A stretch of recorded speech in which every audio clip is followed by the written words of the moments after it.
So friends ఈ రోజు అయితే కస్టమర్ నుంచి కంప్లైంట్ వచ్చింది అదేంటి అంటే ఫ్రిడ్జ్ సో కంటిన్యూ మోడ్లో పెట్టాను. కంటిన్యూ మోడ్లో పెట్టిన తర్వాత రిలేలోనే మీకు 2 హోల్స్ కనిపించాయి కదా, ఆ 2 హోల్స్లో కూడా మనం మల్టీమీటర్ పిన్స్ అయితే పెట్టాలి.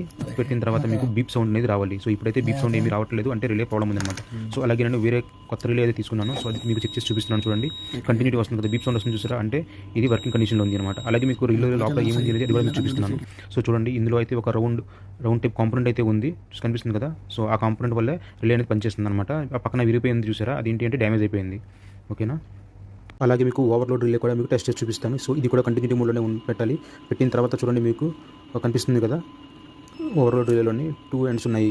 సో 2 ఎండ్స్లో కూడా మీకు మల్టీమీటర్ పెట్టాలి. మల్టీమీటర్ పెట్టగానే మీకు బీప్ సౌండ్ రావాలి. సో ఫస్ట్ దానికైతే బీప్ సౌండ్ రాలేదు, అది పనిచేయట్లేదు. సో నెక్స్ట్ వన్ తీసుకున్నాను. సో అది క్లిక్ చేసి చూసారా, మీకు బీప్ సౌండ్ వస్తుంది. సో అంటే ఈ ఓవర్లోడ్ రిలే వర్కింగ్ కండిషన్లో ఉంది అన్నమాట.